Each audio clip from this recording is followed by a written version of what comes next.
Koula might be the closest thing to a must-have we've had in recent NRL fantasy history. I think you absolutely have to buy him. I'm seeing 4.5% of coaches avoiding this week. Nowhere near enough. He is a must-have, and I'm going to tell you why, as well as some film analysis too. So make sure you stick around for that. Look, first things first. Obviously, we know the highlights. We know the average. So 77 points, 110 points last year.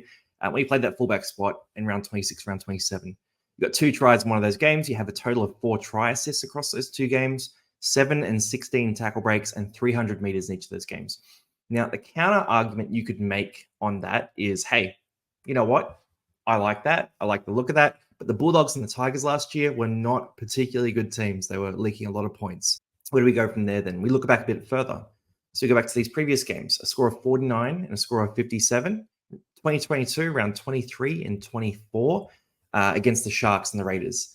Now, these scores are fine, right? They're about a 54 average, 53 average sort of thing. But the big thing I want to note here is that in these games, Manly lost 48-6 and 40-6. So they were absolutely dominating these games. Koula still turned up big. And I want to highlight a few things here. First things first, a couple of try savers, no tries. A couple of line breaks, which is fine. I expect that from Koula. He's a bit of a freak. The tackle counts weren't anything crazy to talk about. Tackle breaks, 7 and 10, and still maintain that about 200 meters run gain average. So with Tolu Koula, he's a locked-in bona fide buy. I do want to throw across to Oscar at Rugby League Writers, a link in the description for their page below for some film analysis on this guy too. The sample size is only small, but there is a lot to like about Tolu Koula's move to fullback for the Sea Eagles this week. You can see him sweeping out the back of shape in these traditional fullback options. His speed is enough to stress the defence and create simple try assist situations, even though Koula mightn't be the best natural ball player.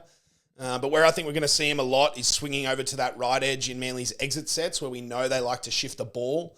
Haumole Olakau'atu and Koula developed a really promising combination there last year from a few games. The big back rower getting passes away at or through the line in these actions really sets Koula up nicely to be more heavily involved in Manly's attack. Awesome. Cheers, Oscar. So just cycling back here, I want to look at the fixtures here as well. So again, we talk about Koula. We talk about the tough run of fixtures that Manly have coming up. And I think those fixtures have gotten a little bit easier, especially for a fullback in these games.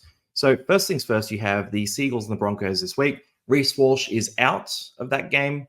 You've got Adam Reynolds. You've got a team that let Blaze Talangi tear them apart last week as well. So I think Koula could really play well in this Magic Round matchup. You've then got the Storm game next. So yeah, the Storm are a good defensive unit. I can't go around that too much. You've got the bye in round 13, which isn't ideal. Panthers on the backup, again, a pretty good defensive unit, but I still think Koula is good for a 35 to 40 base with attacking stats on top. And then it gets a lot easier, right? So we've got the Dragons here.